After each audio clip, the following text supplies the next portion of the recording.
अथाष्टाविंशत्यधिकशततमः सर्गः। शिरस्यञ्जलिमाधाय कैकेय्यानन्दवर्धनः बभाषे भरतो ज्येष्ठम् रामम् सत्यपराक्रमम्। पूजिता मामिका माता दत्तम् राज्यमिदम् मम, तद्ददामि पुनस्तुभ्यम् यथा त्वमददा मम।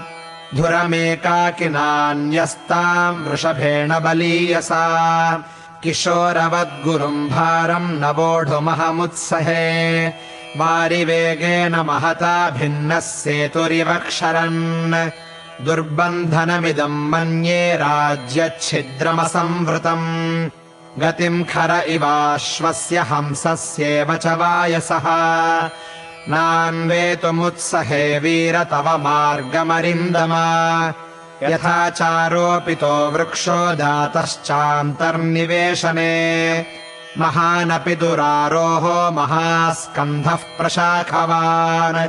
शीर्येत पुष्पितो भूत्वा न फलानि प्रदर्शयन्,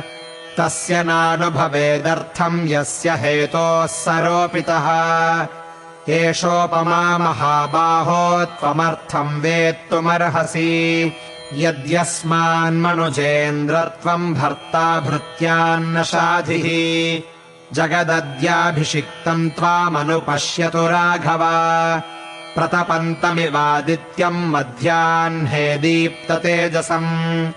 तूर्यसङ्घातनिर्घोषैः काञ्चीनूपुरनिस्वनैः, मधुरैर्गीतशब्दैश्च प्रतिबुध्यस्वशेष्व च। यावदावर्तते चक्रम् यावती च वसुन्धरा, तावत्त्वमिह लोकस्य स्वामित्वमनुवर्तय। भरतस्य वचः श्रुत्वा रामः परपुरञ्जयः, तथेति प्रतिजग्राह निशसादासने शुभे। ततः शत्रुघ्नवचनान्निपुणाश्मश्रुवर्धनाः, सुखहस्ताः सुशीघ्राश्च राघवम् पर्यवारयन्।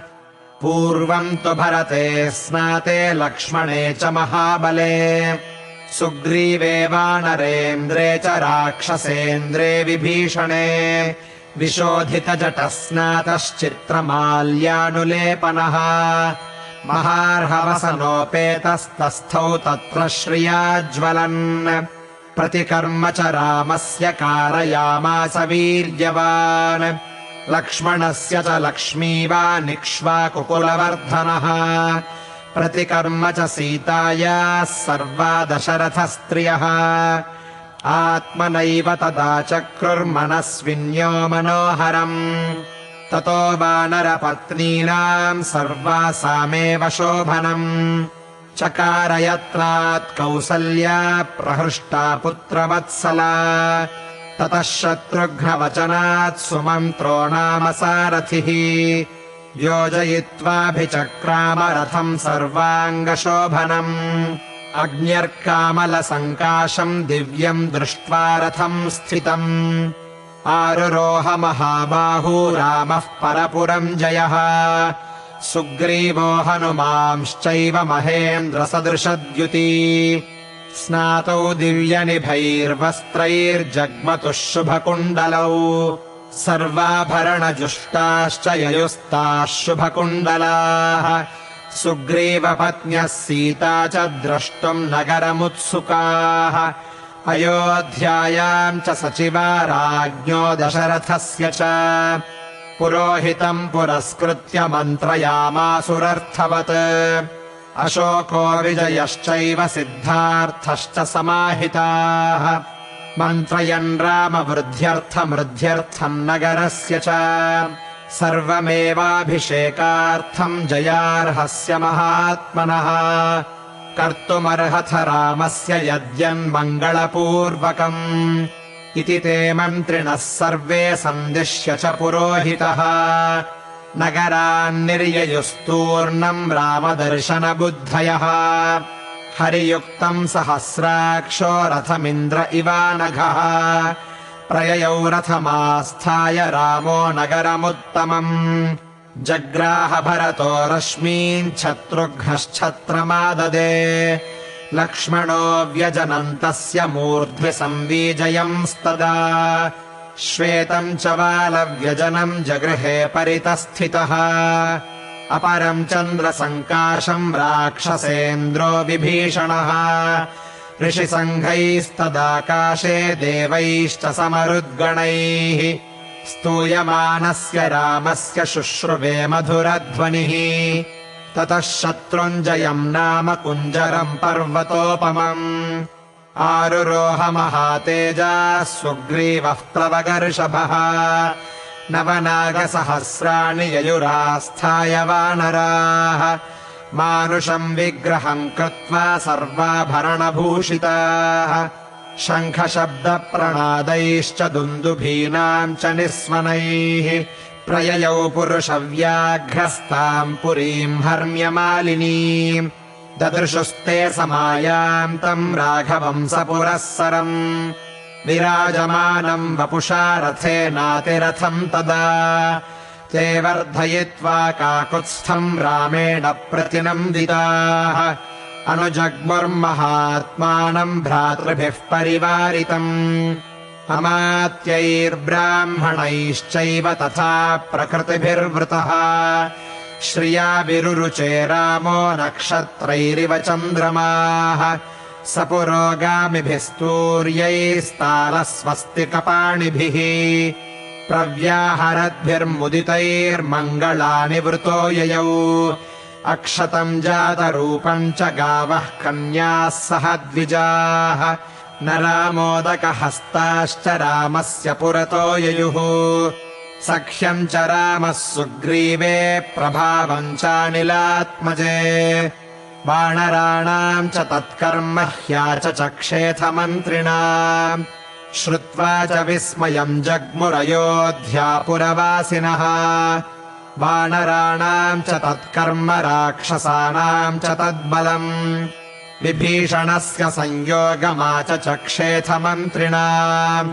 द्युतिमानेतदाख्याय रामो वानरसंयुतः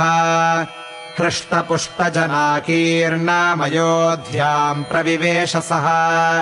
ततो ह्यभ्युच्छ्रयन् पौराः पताकाश्च गृहे गृहे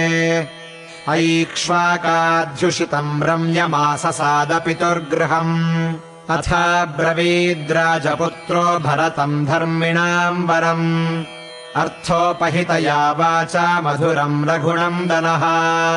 पितुर्भवनमासाद्य प्रविश्य च महात्मनः कौसल्याम् च सुमित्राम् च कैकेयीमभिवाद्य च तच्च मद्भवनम् श्रेष्ठम् साशोकवनिकम् महत् मुक्ता वैदूर्यसङ्कीर्णम् सुग्रीवाय निवेदय तस्य तद्वचनम् श्रुत्वा भरतः सत्यविक्रमः हस्ते गृहीत्वा सुग्रीवम् प्रविवेशतमालयम् ततस्तैलप्रदीपांश्च पर्यङ्कास्तरणानि च गृहीत्वा विविशुः क्षिप्रम् शत्रुघ्नेन प्रचोदिताः उवाच च महातेजाः सुग्रीवम् राघवानुजः अभिषेकाय रामस्य दूतानाज्ञापय प्रभो सौवर्णान् वानरेन्द्राणाम् चतुर्णाम् चतुरो घटान् ददौ क्षिप्रम् स सुग्रीवः सर्वरत्नविभूषितान् तथा प्रत्यूषसमये चतुर्णाम् सागराम्भसाम् पूर्णैर्घटैः प्रतीक्षध्वम् तथा कुरुत वानराः एवमुक्ता महात्मानो वानरा वारणोपमाः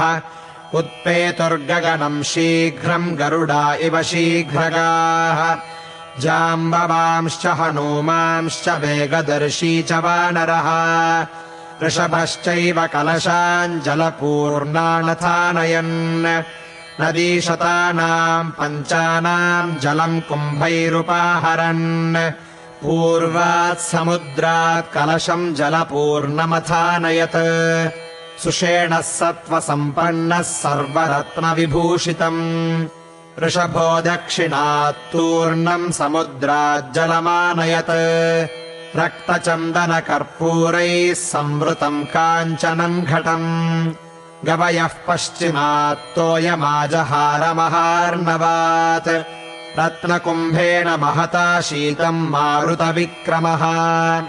उत्तराच्च जलम् शीघ्रम् गरुडानिलविक्रमः आजहार स धर्मात्मा निलः सर्वगुणान्वितः ततस्तैर्वानरश्रेष्ठैरानीतम् प्रेक्ष्य तज्जलम् अभिषेकाय रामस्य शत्रुघ्नः सचिवैः सह पुरोहिताय श्रेष्ठाय सुहृद्भ्यश्च न्यवेदयत् ततः स प्रयतो वृद्धो वसिष्ठो ब्राह्मणैः सह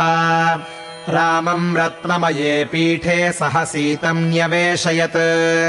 वसिष्ठो वामदेवश्च जाबालिरथ काश्यपः कात्यायनः सुयज्ञश्च गौतमो विजयस्तथा अभ्यषिञ्चन्नरव्याघ्रम् प्रसन्नेन सुगन्धिना सलिलेन सहस्राक्षम् वसवो वासवम् यथा ऋत्विग्भिर्ब्राह्मणैः पूर्वम् कन्याभिर्मन्त्रिभिस्तथा योधैश्चैवाभ्यषिञ्चस्ते सम्प्रहृष्टैः सनैगमैः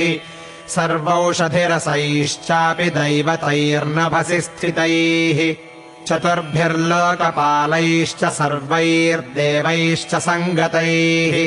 ब्रह्मणा निर्मितम् पूर्वम् किरीटम् रत्नशोभितम् अभिषिक्तः पुरायेन मनुस्तम् दीप्ततेजसम् तस्यान्ववाये राजानः क्रमाद्येनाभिषेचिताः सभायाम् हेमक्लुप्तायाम् शोभितायाम् महाधनैः रत्नैर्नानाविधैश्चैव चित्रितायाम् सुशोभनैः नानारत्नमये पीठे कल्पयित्वा यथाविधि किरीटेन ततः पश्चाद्वसिष्ठेन महात्मना ऋत्विग्भिर्भूषणैश्चैव समयोक्ष्यत राघवः छत्रम् तस्य च जग्राह शत्रुघ्नः पाण्डुरम् शुभम् श्वेतम् च वालव्यजनम् सुग्रीवो वानरेश्वरः अपरम् चन्द्रसङ्काशम् राक्षसेन्द्रो विभीषणः मालाम् ज्वलन्तीम् वपुषा काञ्चनीम् शतपुष्कराम् राघवाय ददौ वायुर्वासवेन प्रचोदितः सर्वरत्नसमायुक्तम् मणिभिश्च विभूषितम् मुक्ताहारम् नरेन्द्राय ददौ शक्रप्रचोदितः प्रजगुर्देव गन्धर्वाननृतुश्चाप्सरो गणाः अभिषेके तदर्हस्य तदा रामस्य धीमतः भूमिः सस्यवती चैव फलवन्तश्च पादपाः गन्धवन्ति च पुष्पाणि बभूवुराघवोत्सवे सहस्रशतमश्वानाम् धेनूनाम् च गवाम् तथा ददौ शतवृषान् पूर्वम् द्विजेभ्यो मनुजर्षभः 30 कोटिर्हिरण्यस्य ब्राह्मणेभ्यो ददौ पुनः नानाभरणवस्त्राणि महार्हाणि च राघवः अर्करश्मिप्रतीकाशाम् काञ्चनीम् मणिविग्रहाम् सुग्रीवाय स्रजम् दिव्याम् प्रायच्छन्मनुजाधिपः वैदूर्यमयचित्रे च चन्द्ररश्मिविभूषिते बालिपुत्राय धृतिमानङ्गदायाङ्गदे ददौ मणिप्रवरजुष्टम् तम् मुक्ताहारमनुत्तमम् सीतायै प्रददौ रामश्चन्द्ररश्मिसमप्रभम् अरजे वाससी दिव्ये शुभान्याभरणानि च अवेक्षमाणा वैदेही प्रददौ वायुसूनवे अवमुच्यात्मनः कण्ठाद्धारम् जनकनन्दिनी अवैक्षत हरीन् सर्वान् भर्तारम् च मुहुर्मुहुः तामिङ्गितज्ञः सम्प्रेक्ष्य बभाषे जनकात्मजा प्रदेहि सुभगे हारम् यस्य तुष्टासि भामिनी अथ सा वायुपुत्राय तम् हारमसि ते क्षणा तेजोधृतिर्यशोदाक्ष्यम् सामर्थ्यम् विनयोनयः पौरुषम् विक्रमो बुद्धिर्यस्मिन्नेतानि नित्यदा हनूमांस्तेन हारेण शुशुभे वानरर्षभः चन्द्रांशुचय गौरेण श्वेताभ्रेण यथाचलः सर्वे वानरवृद्धाश्च ये चान्ये वानरोत्तमाः वासोभिर्भूषणैश्चैव यथार्हम् प्रतिपूजिताः विभीषणोऽथ सुग्रीवो हनूमान् जाम्बवांस्तथा सर्वे वानरमुख्याश्च रामेणाक्लिष्टकर्मणा यथार्हम् पूजिताः सर्वे कामैरत्नैश्च पुष्कलैः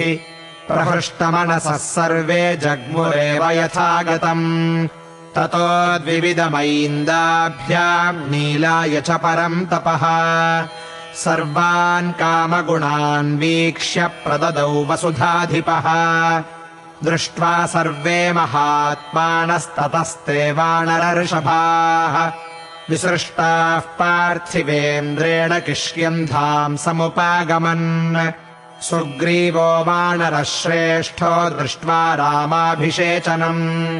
पूजितश्चैव रामेण किष्किन्धान् प्राविशत्पुरीम् विभीषणोऽपि धर्मात्मा सहतैर्नैरृतर्षभैः लब्ध्वा कुलधनम् राजा लङ्काम् प्रायान्महायशाः स राज्यमखिलम् शासन्निहतारिर्महायशाः राघवः परमोदारः शशास परया मुदा उवाच लक्ष्मणम् रामो धर्मज्ञम् धर्मवत्सलः आतिष्ठ धर्मज्ञ मया सहे माम् गाम् पूर्वराजाध्युषिताम् बलेन तुल्यम् मया त्वम् पितृभिर्धृता याताम् यौवराज्येधुरमुद्वहस्व सर्वात्मना पर्यनुनीयमानो यदा न सौमित्रिरुपैति योगम् नियुज्यमानो भुवि यौवराज्ये ततोऽभ्यषिञ्चद्भरतम् महात्मा पौण्डरीकाश्वमेधाभ्याम् वाजपेयेन चासकृत्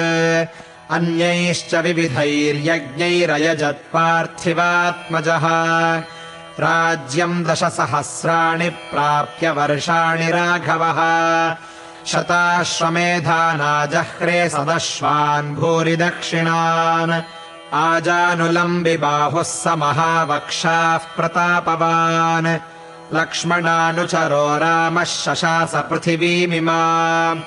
राघवश्चापि धर्मात्मा प्राप्य राज्यमनुत्तमम् ईजे बहुविधैर्यज्ञैः ससुहृज्ञातिबान्धवः न पर्यदेवन् विधवा न च व्यालकृतम् भयम् न व्याधिजम् भयम् चासीद्रामे राज्यम् प्रशासति निर्दस्युरभवल्लोको नानर्थम् कश्चिदस्पृशत् न च स्म वृद्धा बालानाम् प्रेतकार्याणि कुर्वते सर्वम् मुदितमेवासीत् सर्वो धर्मपरोऽभवत्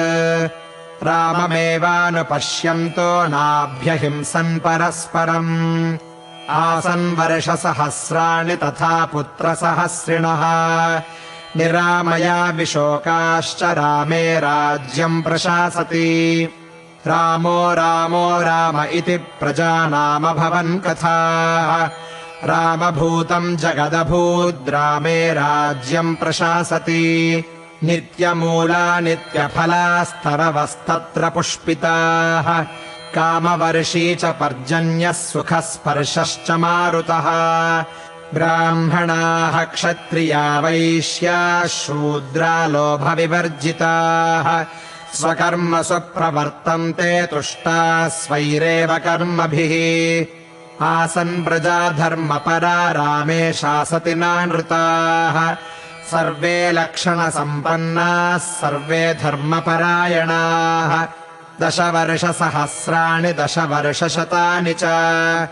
भ्रातृभिः सहितः श्रीमान् रामो राज्यमकारयत्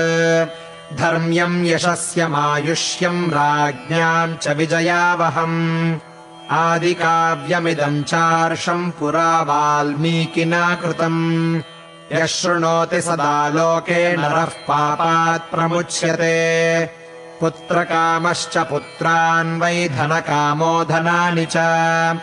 लभते मनुजो लोके श्रुत्वा रामाभिषेचनम् महीम् विजयते राजा रिपूंश्चाप्यधितिष्ठति राघवेण यथा माता सुमित्रा लक्ष्मणेन च भरतेन च कैकेयी जीवपुत्रास्तथा स्त्रियः भविष्यन्ति सदानन्दाः पुत्रपौत्रसमन्विताः श्रुत्वा रामायणमिदम् दीर्घमायुश्च विन्दति रामस्य विजयम् चेमम् सर्वमक्लिष्टकर्मणः शृणोति य इदम् काव्यम् पुरा वाल्मीकिना कृतम् श्रद्दधानो जितक्रोधो दुर्गाण्यतितरत्यसौ समागम्य प्रवासान्ते रमन्ते सह बान्धवैः शृण्वन्ति य इदम् काव्यम् पुरा वाल्मीकिना कृतम् ते प्रार्थितान् वरान् सर्वान् प्राप्नुवन्तीह राघवात् श्रवणेन सुराः सर्वे प्रीयन्ते सम्प्रशृण्वताम् विनायकाश्च शाम्यन्ति गृहे तिष्ठन्ति यस्य वै विजयेत महीम् राजा प्रवासी स्वस्तिमान् भवेत् स्त्रियो रजस्वलाः श्रुत्वा पुत्रान् सूयुरनुत्तमान् पूजयंश्च पठंश्चैनमितिहासम् पुरातनम् सर्वपापैः प्रमुच्येत दीर्घमायुरवाप्नुयात् प्रणम्य शिरसा नित्यम् श्रोतव्यम् क्षत्रियैर्द्विजात् ऐश्वर्यम् पुत्रलाभश्च भविष्यति न संशयः रामायणमिदम् कृत्स्नम् शृण्वतः पठतः सदा प्रीयते सततम् रामः स हि विष्णुः सनातनः आदिदेवो महाबाहुर्हरिर्नारायणः प्रभुः साक्षाद्रामो रघुश्रेष्ठः शेषो लक्ष्मण उच्यते एवमेतत्पुरावृत्तमाख्यानम् भद्रमस्तु वः